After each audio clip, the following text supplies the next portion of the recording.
Hello friends. आज हम लोग पढ़ेंगे कि मेटल्स एंड नॉन मेटल्स की प्रॉपर्टीज़ क्या होती हैं, मेटल्स का किस तरीके से एक्सट्रैक्शन किया जाता है और नॉन मेटल्स और मेटल्स के बीच में क्या ऐसे रिलेशनशिप होते हैं जिससे इनकी प्रॉपर्टीज़ आपस में associated. So let us begin. Metals and non metals at present 118 elements, natural and artificial, are known.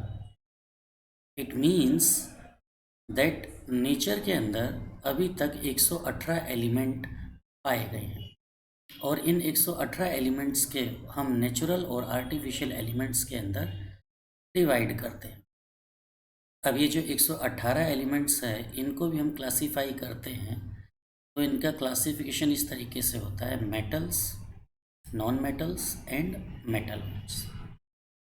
इनके अंदर से भी 22 एलिमेंट्स जो होते हैं वो क्या होते हैं? Non metals. So let us start general introduction of metals. Metals क्या हैं? मेटल्स वो एलिमेंट्स होते हैं which have the tendency to lose electrons, यानी मेटल्स हमेशा इलेक्ट्रॉन को डोनेट करती है, लूज करती है, to form positively charged ions called cations are called metals.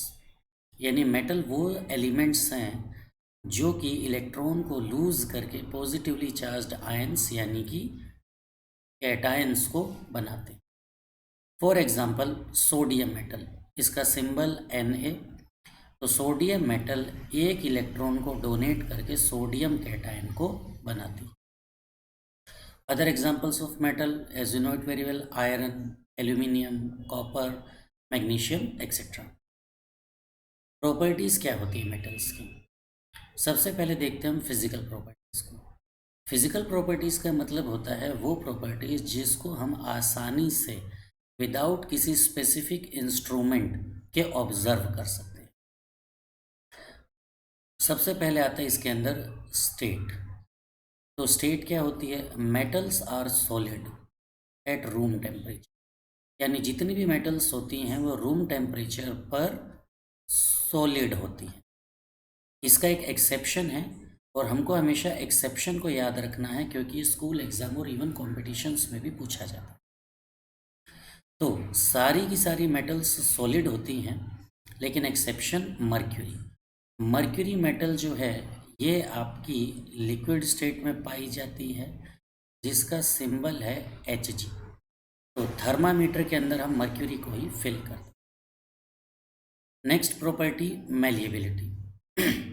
Malleability का मतलब होता है कि जब किसी भी मेटल को बीट किया जाता है या हैमर किया जाता है तो metals can be changed into metallic sheet, यानी मेटल्स को हम मेटेलिक शीट के अंदर चेंज कर सकते हैं बाय बीटिंग और बाय हैमरिंग। हैमरिंग का मतलब है आप हैमर की मदद से उसे बीट करके थिन शीट के अंदर चेंज करते हैं। सो इस प्रॉपर्टी को हम मेलिएबिलिटी कहते हैं। जैसा कि आपने अक्सर देखा होगा, जितनी भी स्वीट्स होती हैं, मिठाइयाँ होती हैं, उनके ऊपर सिल्वर मेटल की फॉयल होती है। तो ये मेलिएबिलिटी का एक एग्जाम्पल है। Next property hardness. हार्डनेस का मतलब कि मेटल्स आर हार्ड, सारी मेटल्स ठोस होती हैं, हार्ड होती हैं, एक्सेप्ट सोडियम एंड पोटेशियम।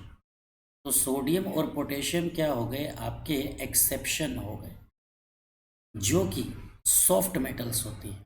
ये इतनी सॉफ्ट मेटल्स होती हैं कि आप इनको हाथ में रखकर अपनी फिंगर्स की मदद से भी तोड़ सकते हैं।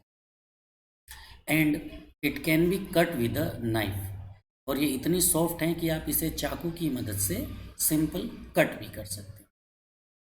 डक्टिलिटी। डक्टिलिटी का मतलब होता है कि जब आप किसी भी मेटल को थिन वायर्स के अंदर कन्वर्ट कर देते हो तो इस प्रॉपर्टी को हम कहते हैं डक्टिलिटी। यानी property of drawing metal into thin wires is known as ductility. जैसा कि हम सभी जानते हैं, इलेक्ट्रिकल वायर्स जो होती हैं ये कॉपर और एल्यूमिनियम मेटल की बनती हैं। और जो इलेक्ट्रिक बल्ब्स होते हैं उनके अंदर जो फिलामेंट होता है वो टंगस्टन मेटल का बना हुआ। Next property, conductivity. So conductivity basically क्या हो जाएगी कि metals are good conductor of heat and electricity, यानी कि मेटल्स हमेशा इलेक्ट्रिसिटी को कंडक्ट करती हैं। ये किस तरीके से करती हैं?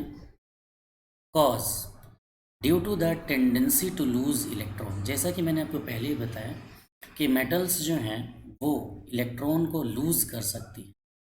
तो इसी वजह से metals are good conductor of heat and electricity.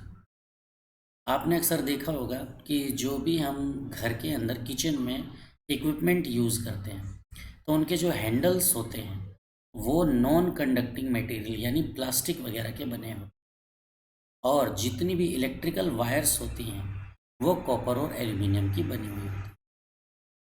तो हैंडल्स को हम इसलिए नॉन कंडक्टिंग मटेरियल का बनाते हैं ताकि उन हैंडल से हीट जो है ट्रांसफ़र होकर हमारे हाथों को जला ना दे, because metals are good conductor of heat and electricity.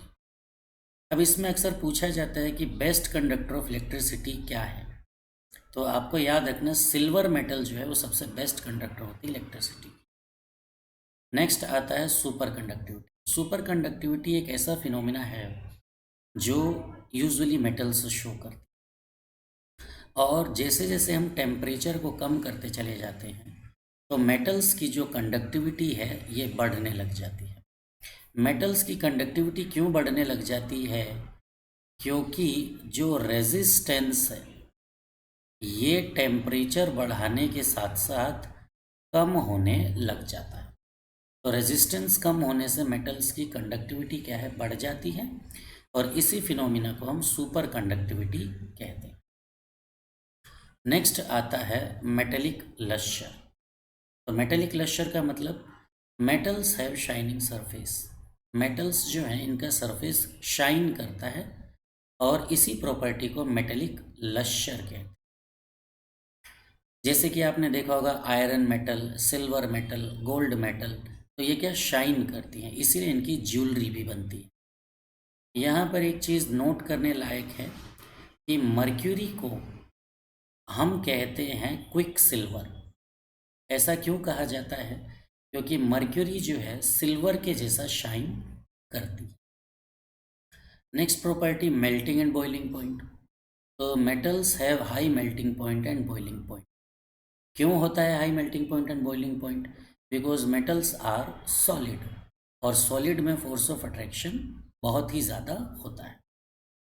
Sonorous.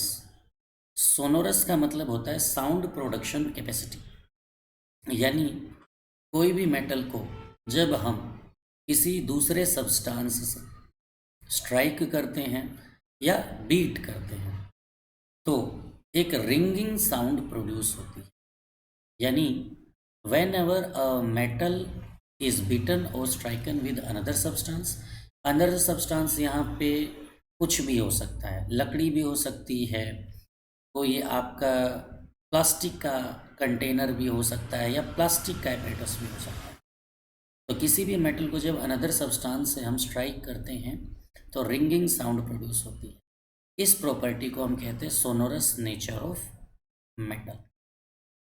यही वजह है कि स्कूल के अंदर और मंदिरों के अंदर जितनी भी बेल्स होती हैं वो मेटल की बनाई जाती हैं, ताकि जब उनको स्ट्राइक किया जाए तो वो साउंड को प्रोड्यूस करें। अब ये सारी फिजिकल प्रॉपर्टीज़ पढ़ने के बाद हम लोग पढ़ते हैं केमिकल प्रॉपर्टीज़ क्या हो मेटल्स की। तो पहली बात, एलिमेंट्स की केमिकल प्रॉपर्टीज़ किस वजह से होती है? सो जो किसी भी मेटल की केमिकल प्रॉपर्टीज़ है वो उसके इलेक्ट्रॉनिक कॉन्फ़िगरेशन की वजह से होती है, यानी उसके वैलेंस शेल के अंदर कितने इलेक्ट्रॉन पाए जाते हैं। मेटल्स के बारे में हमेशा याद रखना है कि मेटल्स क्या होते हैं, इलेक्ट्रोपॉजिटिव होते हैं नेचर के अंदर। आज के लिए इतना ही। हमने इनके अंदर पढ़ा कि मेटल्स क्या होती हैं और मेटल्स की फिजिकल प्रॉपर्टीज़ क्या होती हैं। नेक्स्ट हम पढ़ेंगे मेटल्स की केमिकल प्रॉपर्टीज विद रिएक्शंस, कैसे मेटल्स रिएक्शन को करती हैं। That's all for the day. Thank you.